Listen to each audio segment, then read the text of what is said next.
yari yishimye cyane bitavugwa, yari muto nk'abandi bose, yari anezerewe bidasanzwe, ariko ibyo byose arabyirengagiza, yisiga ubusa kugira ngo akubone. Yirengagije amagambo y'abandi, ayo yabwirwaga yuko ntacyo bitwaye kuguhomba, agukunda urukundo rutagira ingano, yemera kuguha byose ndetse n'umutima we. Byari ibihe bidasanzwe kuri we, ariko yemeye kubinyuramo. Agahinda n'umunezero yabisangiraga nawe, ntiyatinyaga kukubwira. Ibyo byose bimutwara amezi 9. Yari igitangaza, yari umuntu udasanzwe, yisize byose, aguha ibyo wari ukeneye byose. Nyuma y'ayo mezi waraje, mu gahinda kadasanzwe, mu buribwe butagira ingano, mu gahinda kadasanzwe, niho yemeye kukubonera. Aguteruye mu biganza, ibyishimo biramurenga, umutima we uranyurwa, yishima bidasanzwe, inseko yuzura ku munwa we. Byari ibihe by'ibyishimo bitavugwa. Wewe waje urira, waje uboroga cyane, usa nkaho ufite agahinda, ariko aba wari usanze bavuzaga impundu. Byari ibihe byiza mu buryo butabaho, ntiyigeze akwinuba, yabanye nawe, ibibi byawe arabikunda, agukunda uko wari uri, agufasha mu ntege nke zawe, akurengera bidasanzwe. Yakubereye imfura, ntacyo atagukoreye. Aho utangiye gucira akenge, wirukanka cyane, usaza imigeri nk'abandi bose, wishimye bitavugwa, yarakunezererwaga, nta mutuzo wari kuri we uruta icyo, nta byishimo yagiraga biruta kukubona unezerewe. Agukunda bidasanzwe, aho ugimbukiye, agukunda urutagira ingano, akuba hafi mu buryo butavugwa, kandi ibibi byawe bihinduka ibye. Akurengera muri bose, akuvuganira nta kindi yitayeho. Yakurengeraga bidasanzwe, warababaraga akabibona, agahinda kari kamuriho, yahoraga kwishimiye, yishimiye ibyiza kuri wowe. Yakuvuganiraga mu bandi, akakurengera mu buryo budasanzwe. Yagukingiraga ikibaba, naho abandi bose bari kugushiraho ntiyari kugenda. Yahoraga kuri iruhande, impuhwe yaragufitiye ntizigira ingano. Yarakureza, aragukuza, abana nawe, arakwishimira bidasanzwe. Uwo ni umubyeyi.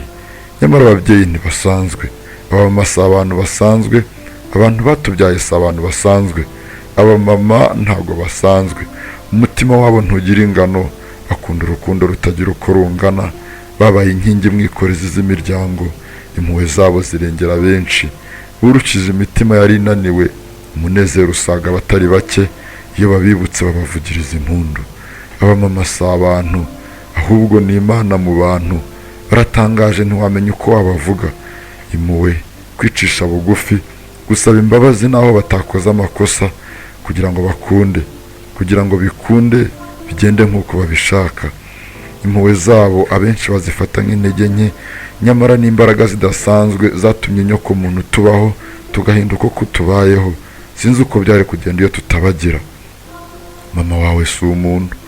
Uyu nguyu aragukunda mu buryo budasanzwe, akakugendaho mu buryo utakumva, akakwishimira mu buryo butagira uko bungana. Mu bihe by'ibyago byawe, bose bakujugunye, nta n'umwe ukigukeneye, bakuvugiriza induru, bavuga kuri igisambo, bavuga ko utagikwiriye, kuri icyomanzi. Kw'idarapo bakirifashe, akazamura ibendera, akaba akigufana, akigukunze bidasanzwe, avuga turana umwana wanjye, isaha n'isaha azabikora, isaha n'isaha azagaruka. Akagukunda mu buryo butagira ingano. Nyamara abamama si abantu, ahubwo abamama ni ibitangaza. Ababyeyi babyara mu gahinda, bagakuza abana mu buryo bugoranye, bakabakunda urutagira ingano, bakabagendaho mu buryo butagira uko bungana. Ibyiza byabo bakabyigomwa byose, umunezero n'umutuzo n'ibindi bakabijugunya. Ibyiringiro byabo byose bakabishyira kubo babyaye, bakiringira ko aribo bazabarengera. Intsinzi zabo bakazirengagiza, bakishimira kumva uwo yabyaye ari utsinda, ari ugera kuri byiza. Bakisiga byose ndetse n'ubuto bwabo, bagakunda urukundo abana babo. Nyamaze abamama si abantu, abamama ni ibitangaza. Dore mama wawe yaragukunze, agukunda bitagira uko bingana, ntiwabasha kubirondora. Mu byago byawe yarabimenye, urababara arabireba, kandi agahora buri gihe agambiriye kukugira inama. Igihe bose bagusize yakuje iruhande, ati mwana wanjye byagenze ute, ko atari uko uteye, ko nkuzi kuri intwaye, kuri imfuruka bimanzi, byakugendekeye ute? umubwira ntacyo umukinze, agahinda muragasangira, amenya ikibigutera, akomora intimba, agukiza ibikomere arabyomora, aguhindura undi muntu, akugira igitangaza. Wakibuka ko umufite ukagira umurava, umutima wawe ugahora ukeye. Wakibuka ko hari ugukunda, umutima wawe ugahora unezerewe, ugakora bidasanzwe, ukarwana mu buryo butagira uko bungana kugira ngo ubone iterambere ryawe riza. Nyamaze byose ubikesha mama wawe, ubikesha uwo mubyeyi wagukunze urukundo. Njye ntekereza ko ahubwo urwo twumva rushushanwa n'urwo Imana idukunda, ari narwo badukunze. Uribuka ukuntu yakubwiraga neza ati mwana wanjye uri igitangaza, turakwizeye, tugufitiye icyizere, naho abandi bose baguta kakubwira ko kikuri inyuma, urukundo rwe rwari rwinshi kuri wowe. Uribuka umunsi yagusigaga bwa nyuma agiye kwigendera ku gatanda ababaye cyane, amarira ari yose, ntiyitaye ko agiye kubura ubuzima, ahubwo yagumye kugutekerezaho ati mwana wanjye ngusize hehe, mwana wanjye usigaye hehe, ubu ngubu uzaba uwande, uzarerwa nande? Amarira yari menshi kuri we, abwira abamwegereye ati murabenye, muzite ku mwana wanjye, dore ndagiye, muzamurinde, muzamube hafi. Nta kindi yari yitayeho, ntiyari yitaye ku byo atakaje, ntiyari yitaye ku buzima buze, ahubwo icyari kimuraje ishinga ni wowe. Ati mwana wanjye uzarere barumuna bawe, uzabakunde nabakundaga, dore ndabasize sinabangaga, isi iranjyanye nari mbafitiye urukundo, ariko muzazirikane ko nabishimiraga. Nimuzateshwe ku nshingano, muzaharanire kuba abagabo, nanjye aho nzaba ndi nzishima nimbona munezerewe. Uwo munsi ubupfubyi bwarakubonye, umwijima ucura mu mutima wawe, agahinda gahinduka kandi wanga ibintu byose ndetse nawe utisize. Ibiryoherera birakururira, agahinda karagutaha, intimba ziragucura. Abari bakuzi kera bagira agahinda, bakuzi nk'umusizi, babona uri umuntu batazi uwo wari we, uhinduka igicucu cy'uwo wahoze uri we, kuko wabuze uw'ingenzi. Abamama si abantu, abamama ni ibitangaza. Iyo tubabuze ducura umwijima, agahinda kakadutaha, tugahinduka ibiharamagara, amasarigoma n'ibindi. Ntawe wabonye ukugirira impuhwe nk'ize, n'abazi kugira bari bafite ibindi bashaka. Ibyo ngibyo ubona ko nta n'umwe ugukunze, wiroha imihanda unywa kore, n'ibi byago byose biragutaha. Agahinda kari kenshi kuri wowe, wagiye mu kiraro wiyorosa imbeho, urarira imigezi, urarira amazi aca muri ibyo biraro, bikinga umuyaga, kandi ntawigeze akugirira impuhwe kuko wabuze mama. Bantu b'Imana nidukunda imfubyi, abangaba batakaje ababyeyi, batagifite kivurira n'abandi. Imana yabivuze mu buhanuzi bwayo, ibivuga ikoresheje Bibiliya yayo. Imana ntako itagize ngo idusobanurire, iravuga ati imfubyi n'abo ngabo batagira ababyeyi, amarira yabo bararize ashoka ku matama yanjye. Imana ibakunda bidasanzwe, iyo bababaje nta kindi uba ukoze mu jisho Imana, uba wikururiye umujinya w'Imana. Nta bandi bagira ubarengera uretse Imana yonyine, batakaje ab'ingenzi. Ababyeyi muri bitangaza, isi yarababonye ibona umucyo, umwijima uragenda kubw'impuhwe zanyu, inama zanyu zidasanzwe n'urukundo rutagira ingano. Abamama muratangaje.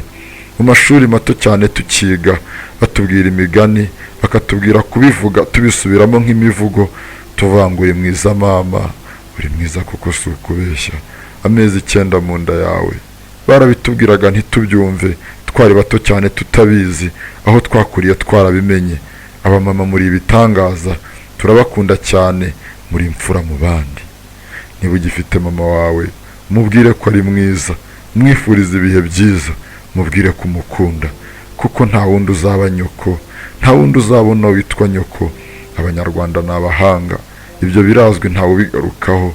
Bahererekanyije imigani mu babakomotseho, babibwira ababakomokaho bose, bati nyina w'umuntu ni ikintu gikomeye, ni umuntu udasanzwe, atakabura ntikaboneke, ni nyina w'umuntu. Ni ukuri ntawe wamukura.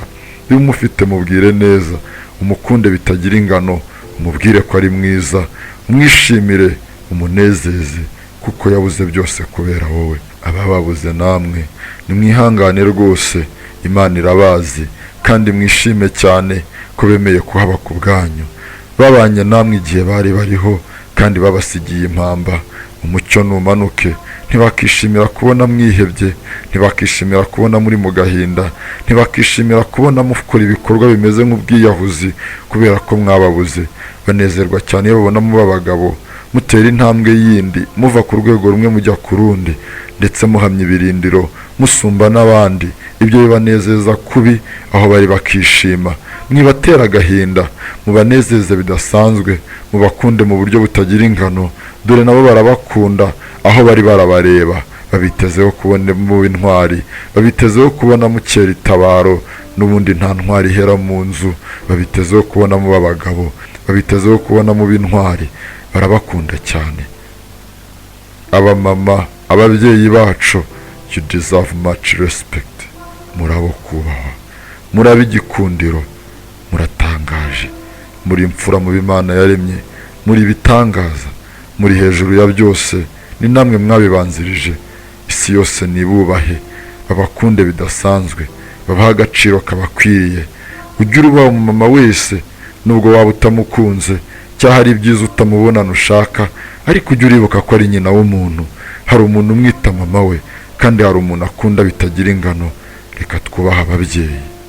You deserve much respect. Murabe igikundiro, murabo kubahwa.